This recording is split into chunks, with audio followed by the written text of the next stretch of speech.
Bon les copains, on va parler de l'affaire du petit Émile ce soir si vous le voulez bien. Vous êtes tous au courant que les grands-parents du côté maternel du petit Émile sont en garde à vue pour homicide volontaire. J'appuie bien sur le mot volontaire, parce que c'est très grave et ça change tout.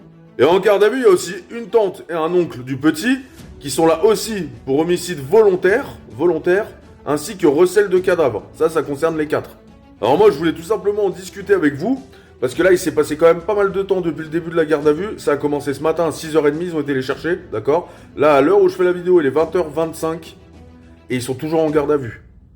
Il y a des gens qui m'ont envoyé des messages ce matin pour me dire oui, non, c'est pas eux, gna gna gna. Les amis, moi je donne que mon avis de citoyen et de petite commère de TikTok. Hein.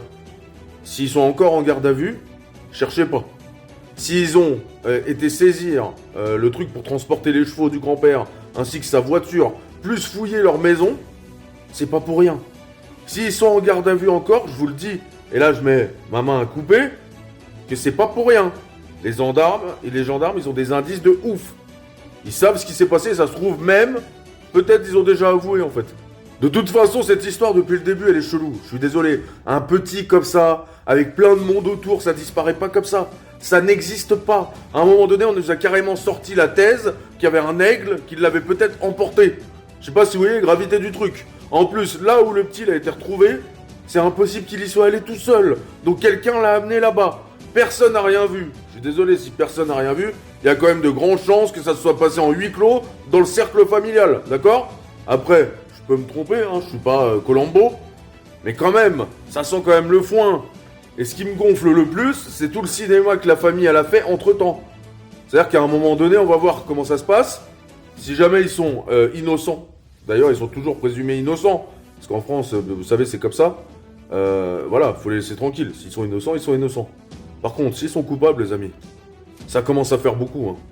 Ça commence à faire beaucoup. Hein. Un petit bout comme ça, magnifique. Beau comme le jour, ce petit. Faire ça.